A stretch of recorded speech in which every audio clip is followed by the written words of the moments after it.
Sponsorlar: Azad Həyat Reabilitasiya Mərkəzi, Azad Yaşayış Özəl Psixiatrik Tibb Mərkəzi. Hansı kişi mən də rədd cavabı sərt verirəm, deyirəm ki, özünə hörmətin olsun, deyirsən ya pulla bastıraram.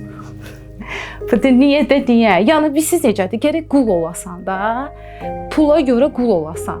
Hansı kişi nə dedi, onu eləyəsən. Xadimənsən axı, sən alçaldırlar axı. Gərək onu eləyəsən. Ya onu eləmədin, başın dik oldu, elə gələn gedən ancaq səni bəlaya salacaq. Ancaq sənə problem yaradacaq. Ancaq əxlaqsız ləkələr vuracaqlar. Biri deyir o oteldən çıxdın, biri deyir bu yerdən çıxdın. Deyirəm mən şəxsən xadimə olaraq mən cəmaata icazə verirəm ki, hardan çıxıram, oradan şəkilimi çəkin, paylaşın. Bundan artıq adam mənə deyərlər. Utanmırsınız, mən anayam. Utanmırsınız, mən gündə birinin maşından düşsəm, gündə biri ilə gəzsəm, zaten mənim adım çıxacaq. Mən niyə gedib bunun unitazını təmizləyib, əlimin nədirsə vurub yaşayıram?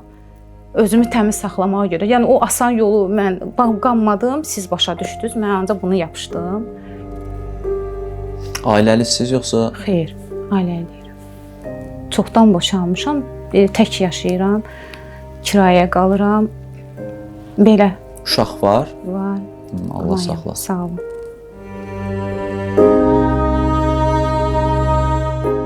Deməli, bugün sizə TikTokda Xadimə xanım kimi tanınan, çoxlu izləyicisi olan, tez-tez canlı yayımlar açan bir xanımı təqdim edəcəm, tanıdacam sizə.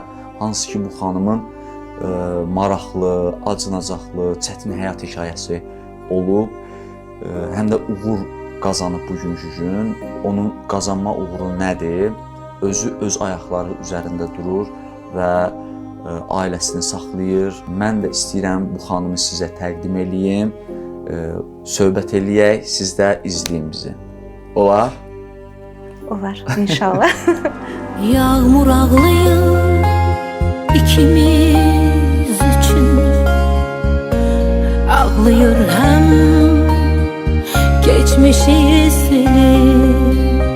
Çənənizin üstündəki o, belə deyək də, Naxışdır. naxış. O Hə, bu nə? üzüm- Anlamı varmı xüsusi? Üzümdə də var naxış.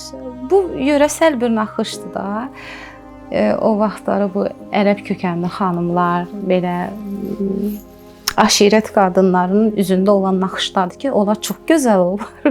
Üzlərinə naxışlar qoyurlar ki, biraz gözəllikləri itsin. Elə bir daha böyük bir şey anlamı yoxdur, sadəcə bəzək olaraq belə şeylərdir. Mən də bu özümə yaraşdırıram. Bu mənim fərqliliyimdir. Hətta bunu artıq bir neçə xanım da eləyir. Deyir, sizdən görmüşəm, xoşum gəlir, adama fərqli baxırlar. Deyirəm, necə istəyirsən. Bizdə necə belə xına olanda əllərinə yaxmırlar və belə şey, bəzək kimi. Mən də bunu üzümə yaxıram da, burada bir şey, problem yoxdur. Yox, problemə görə yox, sadəcə onun mənasına görə bilmək istəyirəm. Sadəcə naxış olaraq mənə yaraşdığı üçün eləyirəm. Biri normal qəbul eləyər, biri eləməz də, nə deyim mən, bu mənim qərarım deyə artıq 4-5 ildir öz qərarlarıma, öz fikirlərimə hörmət eləyirəm. Əvvəl də hörmət eləmişəm. Sadəcə başqalarının fikirlərinə çox önəm vermişdim. Başqalarının fikirlərinə də hörmət eləndə insan geriyə qalır. Artıq o deyil. Bundan sonra kimə xoşdur, xoş deyil, şey deyil də, özüm ancaq istəyərəm.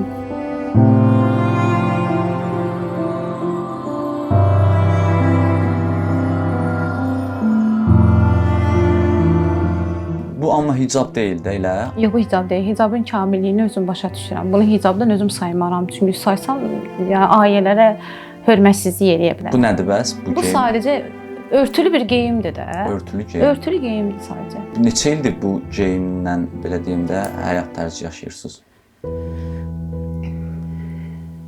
22 ildir. 22 ildir bu geyimdəsiz. Amma hicab da geyinmisiniz. Bəli, kamil hicab və çarşaflı olmuşam. Dini təhsil də almışam. Dini təhsil. Bəli. Yaş neçədir? 39. 39. Adınız nə? Zemheri, tanınan adım da Xadimə xanım. Ən məşhur Zemheri. Zemheri. Azərbaycan adına oxşamır. Yox, türk kökənli, ərəb mənşəli addır. Zemheri. Bəli. Mənasını bilirsiniz? Qaraqış. Qaraqış. Gözəl addır Zemheri. Xadimə xanım deyək də, onu da sizə müraciət eləyək. Bəli, bəli. sizə Xadimə xanım deyəndə belə pisinizə gəlmir? Çox qürurlanıram. Hətta məsələn yolda falan hardasa kimsə məni görür, salamlaşanda nadir hallarda olub, bəlkə 100% olar ki, TikTok edən kimi çox pisimə gəlir. Hətta o insanı başa salıram ki, deyirəm ki, mən hansı şəraitdə TikTok kimi görmüsüz də? Deyir, yox. Zəti üzr istəyirik də, Xadimə demək istəmirik. Dedim, mən Xadimə xanım deməyiniz mənim həqiqətən elə bir ki, zəhmətimi qiymətləndirirsiniz. O mənim üçün daha qürur vericidir. Elə evlər var ki, gedirəm təmizləyirəm. Demirəm dizaynerəm, evin tam görünüşündən anlayışım var. Sadəcə olur ki, gedirsən evdə, görsən əşyaların yeri tam başqadır. Evi təmizləyəndən sonra əşyaların yerini dəyişdirirəm. Evi tam başqa formada salıram. Ev sahibi gəlir evə və təmizliyə baxmır, ancaq evin formasına baxır. Qalır belə deyir, nə gözəl, heç mənim ağlıma gəlməzdi bu əşyanı buradan o tərəfə qoyum və yaxud da mətbəxdə başqa cür dizayn yaradım. Bunları özüm sevə-sevə edirəm və işimi istəyirəm ki, fərqləndirim. Mən adicə məsələn getdim, süpürdüm, sildim, onunla məndə tamamlanmır da. Orada mən mütləq şəkildə bir yenilik eləməliyəm ki, mənim orada olmağım bilinsin, mənim işim bilinsin. Təmizlikdən də olub zaten bilinməyi, evin formasını dəyişməkdən də belə. Üstüm başım toz içinde, önüm arkam pus içinde, saçlarım pas içinde. Siz benim neler çektiğimi nereden bileceksiniz? Siz benim neler çektiğimi nereden bileceksiniz? Xanımın xoşbəxtçiliyi hamının adına danışa bilmərəm. Şəxsən mənim xoşbəxtçiliyim yəni indi yaşadığım vaxtdır. Bəzən insan dustaq kimi yaşayır, istəyir ailədə olsun, istəyir cəmiyyət içində olsun. Çünki öz qərarları olmur, öz istəkləri olmur. Olmayanda elə bir ki, havada yaşayırsan da, yəni ayağın yerə dəymirsən. Artıq mənim ayağım yerdədir. Elə bilmişdim ki, mənim torpaq örtüblər üstü yerin altındayım. İndi çıxmışam üzə. Bu da bəzi insanları narahat edir. İnsan özü ilə mübarizə aparanda, insan möhkəmləşəndə cəmaət ona çox qəribə baxır. Xanım özü də ki, indiki dövrdə xanımların öz ayağı üstə mübarizə aparması, heç kimə möhtac olmaması bəzi insanların gözünə girir. Mütləq deyəcəm, üzr istəyirəm ifadəmi gör, saxlayan olur. Saxlayan olan gedir, onun zivrini təmizləyər. Evə girirəm, evlərdə qurd doludur, tarakan doludur. Canlı yeyim açıram, deyirlər ki, sən özünə deyir, hörmət eləmirsən, mənə deyirlər, sən deyir, özünə hörmət eləmirsən, gedirsən, evi qurd basıb, qurd təmizləyirsən. İtin pişiyin nəcisin yerdən qaşıyıb təmizləyirsən, sən özünə hörmət eləmirsən. Deyirəm, niyə? Hörmət eləməmək bilsiz nədir? Kiməsə o yanında oturub yal yeməkdir. Hər gün bir kişinin yanında yaşamaqdır o. Bu amma ən yaxşı hörmət eləməkdir. Mən burada nəcis işlər görə bilərəm, əlimi yuyuram, pak, aldığım pul da olur pak, rahat həyatımı yaşayıram da. Kimisə yanında baş aşağı deyirəm ki. Bəzən də əli çatmayan insanlar var da, yəni xanıma əli çatmır, başlayır belə filan, belə filan. Mən neçə dəfə olub yaşadığım ərazidə kişi xeyli ağadır, yaxınlaşır mənə ki, dostum səninlə yazışır, danışır, dedim göstər. Tutmuşam yaxasından, deyirəm göstər də, demirsən, göstər, sənin dostluğun nömrəsi səndə varsa, at mənə telefona, yazacam sənin yanında. Dostluğun nömrəsi məndə çıxsa, sən deyənəm mən. Amma çıxmazsa, sənin başı vəzəcəm burada. Maşından minib uşaq kimi qaçanlar olur. Niyə? Nə olur? Onu deyəndə nə olur ki? Niyə Azərbaycan qadını ayaq üstə durub mübarizə aparanda bəzilərinin gözünə girir? Niyə barmaqla göstərilməlidir? Qoyun xadimədir də, işini işləsin də, ruhsun qazansın da, gərək əldən ələ düşər. Yəni bu qədər yəni qeyrətsizlik çoxalıb ki, xanımın pis yola düşməyini ürəyini istədir, amma hala zəhmətini qazanmağı sizin gözünüzə girir. Siz benim neden sustuğumu nereden bileceksiniz? Ardımda yaş bıraktım, ağlayan bir eş bıraktım, sol yanımı boş bıraktım hey. Ben ardımda yaş bıraktım, ağlayan bir eş bıraktım, sol yanımı boş bıraktım hey. Bax, mənim anam, atam mənə sevgi verməyib də, həyatımın bədbəxtçiliyi də oradan başlayıb. İndi də atam sağdır, amma ki danışmır. Atam mənim elə bir qanadlarımı kəsdi. Həyatda qanadlarımı sındırdı. Ən aciz insanam. Ata cəhətdən, valideyn cəhətdən acizəm. Amma belə çox güclüyəm. Heç kim mənə bata bilməz. Tapdalayaram, əzərəm hamını. Amma sındırıb məni, atam sındırıb. Tez ərə verib də ona görə. Tez ərə verib, sonra maraqlamayıb. Belə bir göz seçimim olub. Yəni qız uşağı da ailədən çıxır da. O deyirlər, düz oğlanın da tərbiyəsi ailədən çıxır. Amma qız uşağı həssasdır, qızı gərək qoruyasan, qıza sevgi verəsən. Ata ki qızı sevmədi, o hansı bir özünə hörmət eləmir, oğlana meylli olacaq. Aldanacaq onun xoş sözünə, bədbəxt olacaq. Amma ata qoymur axı elə olsun. Ata qızına sevgi verir, onu gücləndirir. Olub da mən şəxsən həyatımda eşitmişəm ki, mənə sevdiyim insan deyib ki, sənin sevgi ehtiyacın var idi, mən sənə sevgi verdim, indi də atıram. Belə də olur. Bu valideyndən asılıdır, valideyn uşağı. Dünyaya gətirmişsən, sevgi ver də, gətirmə ondansa. Niyə bədbəxt eləyirsən ki? Bədbəxtçilik ailədən olur da, sonra mənim anam dünyasını dəyişib də. Yəni, düz Allah rəhmət eləsin, amma çox az sevgi görmüşəm. Düz mən övladıma çox sevgi göstərirəm, onu sevgi ilə böyüdürəm. Nə olsun indi kasıbıq, da indi kirayə qalırıq, çox şey eləyə bilmirəm onun üçün, amma sevgi verirəm. O sevgi toxluğu olsa dünyanın ən zəngin olacaq o. Onu heç bir maddi durum ona heç vaxt əyə bilməz. Heç nə əyə bilməz. Qız uşaqlarına, valideynlər, əlaqsız qız uşaqlarına sevgi ilə davransınlar. Təhsillərinə önəm versinlər. Sabah bax ayaqları büdürəyəndə sənədləri olsun əlində. Gedib onun qapısında işləməsinlər. Sizin orta məktəb təhsiliniz yoxdur? Yoxdur. Valideynləriniz qoymuyor? Qoymayıblar. Ailənin təhsildən önəmli görülür. Amma da bilmirlər ki, axı sən məni verdiyin o insanı sən tanımırsan, yad insandır, gəlir məni alır. Sən necə onun hər şeyinə bələdsən ki, məni qurban verirsən ona? O da mənim həyatımı xərcləyir. Bu çox insanların başına gəlib, tək mən deyiləm.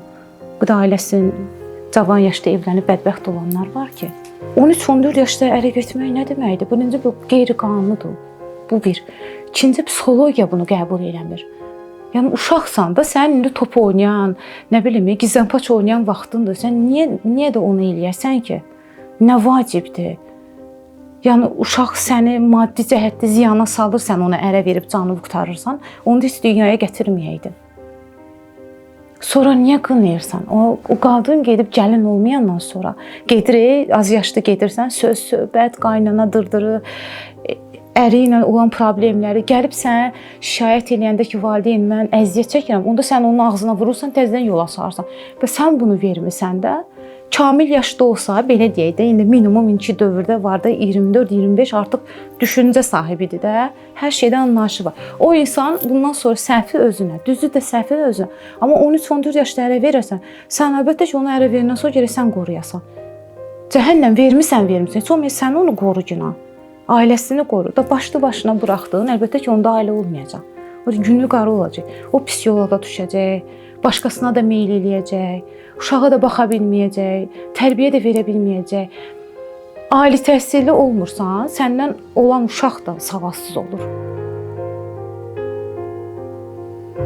Bizdə bu mentalitetdir də, ancaq ailə qurmaq. Kişi, qadın, ancaq ailə. Bir dənə özünü maarifləndirən yoxdur.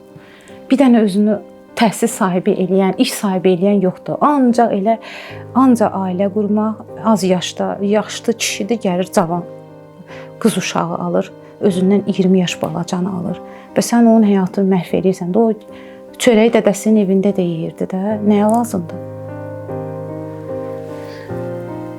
Bax, indi sonra da gəlir, çıxır belə boşluqlara, boşluq da olanda ailə dağılır. Ya kişi artıq aldığı xanımdan bezir, başqasına meyl edir, ya da ki, qadın böyüdükcə, yaşı artdıqca bunu alan kişiyə meyl eləmir, istəmir artıq. Şu ailə pozulur, dağılır, gedir. Hamının bir evlənmək də vaxtı var, düşüncəsi var. Hər şeyin vaxtı var da, sadəcə hər şeyi tezləşdirirlər, hörmət sayğı qoymurlar qalsın, insanları, qızları, oğlanları maarifləndirmirlər valideynlər. Sonra da əziyyətini biz çəkirik. Qiymətini biləmədim, biləmədim, biləmədim. Səni necə sezəmədim, sezəmədim, sezəmədim. Bugün rəsmini endirdim duvardan, duvar ağladı, mən ağladım. Təsəvvür eləyin, siz bir kişisiniz, ailə həyatı qurmusunuz, xanımınız var. Nələr eləyərdiniz və nələr eləməzdiniz? Ən birinci diqqətdir, sevgidir, diqqət. Çünki xanıma göstərilən diqqət bütün vardan, dövlətdən üstündür.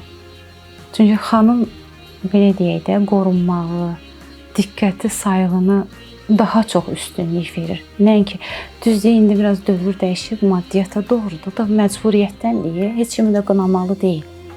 Xanım da indi istəyir ki, yanında mənəvi, maddi duran bir insan olsun.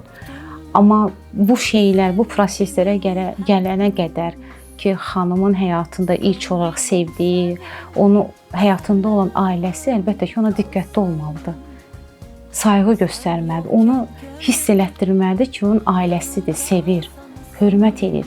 Yoxsa laqeyd davranmağı, diqqətsiz davranmağı, özünün ailəsinə yox, başqalarına meyl edib bunu kölgədə saxlamağı əlbəttə ki, onda ailə qalmaz. Bir yerdən çat verir də, sonra da sınır.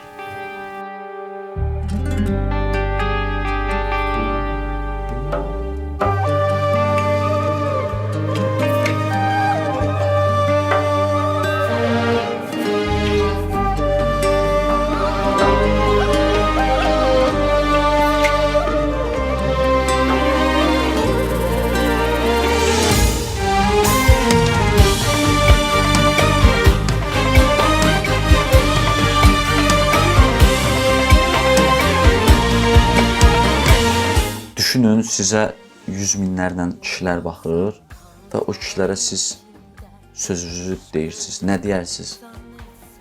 Yaxşı qadınlara əziyyət eləməsinlər. Kişi var ki, qadına heç adını tanıtdırmadan, özünü tanıtdırmadan dəstək olur. Nə xoş insan o halına. Bilirsən ki, əsl kişidir. Kişi var ki, 5 manat pul atır, başını xarab eləyir, adını biyabır eləyir. Halbuki heç onunla əlaqən yoxdur. Özünə hörmət edən kişi, yəni həyatında olan qadının adını batırmaz, öz kişiliyinə hörmət edir. Bu namusu kimi qəbul eləməlidir ki. İndi biraz az elə şeydir. Ona görə mən ehtiyat edirəm hamıdan. Bayramlarda olur, Qurban bayramında və ya hansısa bayramlarda canlı yayımdır da. İndi mən heç vaxt pul istəməmişəm. Daimi izləyicimdir. Biz deyilik, Xadimə xanım, bugün çay pulu məndən 5 manat atır, 10 manat atırlar. Belə-belə. Bir də görsən kimsə indi atır da bir 40 manat, 50 manat. Всё, istoriya onunla deyir. Axşam konsertdəyəm. Yazır arvadı. Səni filan şeysən, ərimin pulunu yeyirsən, sənə 30 manat, 40 manat atıbdır. Deyirəm, ay insan, bir dənə göstər, harada yazışıb danışmışam, harada pul istəmişəm. Kimsə indi atıb, onun mənim nə günahım var ki? Ona inansın, mənə canlıda deyirəm ki, mənə heç xahiş eləmir, mənim başım bir problemdən götürməsin. Mən gəlib zəhmətdən qazanmam, kimsə mənə 5 manat, 10 manat pul atır, mənə bir yavır eləyir.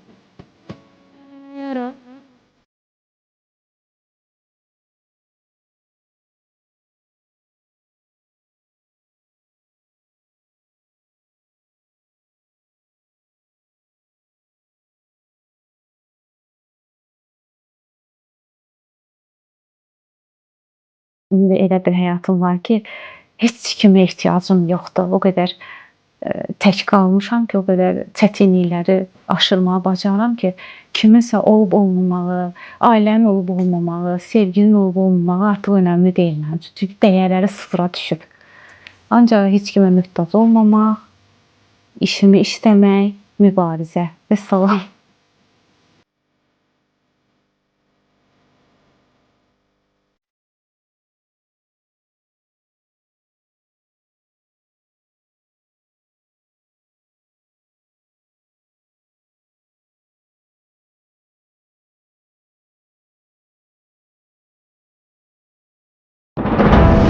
Gördüyünüz bu yer narkomaniyadan, alkoqolizmdən, oyun asılılığından və digər asılılıqlardan əziyyət çəkənlər üçün müalicə mərkəzidir. Azad Həyat Reabilitasiya Mərkəzi. Mən istifadəm olub 30 il, çox ağır istifadəm olub mənim. Çox bir yerdə mən müalicə almışam, çox bir yerdə bağlı yerdə olmuşam, amma istifadədə olmuşam.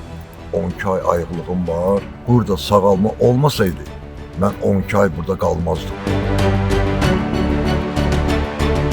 30 il narkotik istifadəsi olmuşam. 2 il 3 aydır ayığam. Azad Həyat Reabilitasiya Mərkəzində müalicə almışam. 17 il ağır narkotik istifadə eləmişəm. Azad Həyat Reabilitasiya Mərkəzində müalicə olmuşam.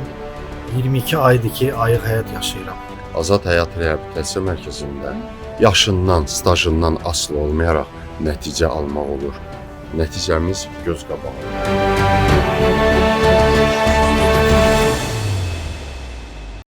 Azərbaycanda ilk keçmiş adı bərpa, indiki Azad Yaşayış özəl psixiatrik klinikası haqqında məlumat vermək istəyirəm. Klinikamızda müasir dərmanlardan istifadə olunur. Həmçinin psixi xəstəliklərin müalicəsinə yönəlmiş müxtəlif növ psixoterapiya da var. O cümlədən psixoaktiv maddələrin qəbul nəticəsində yaranmış psixi pozğunluqların diaqnostikası və müalicəsi göstərilir. Xəstələrimizə kömək etmək üçün psixiatriyada olan ən son yeniliklərdən istifadə edirik. Onu da qeyd edim ki, əməkdar həkim 45 ildən çox stajı olan elmlər doktoru Ağa Həsən Rəsulov doktorun rəhbərliyi altında psixiatrik klinikada ev şəraitinə yaxın olan ən uyğun şərait yaradılmışdı.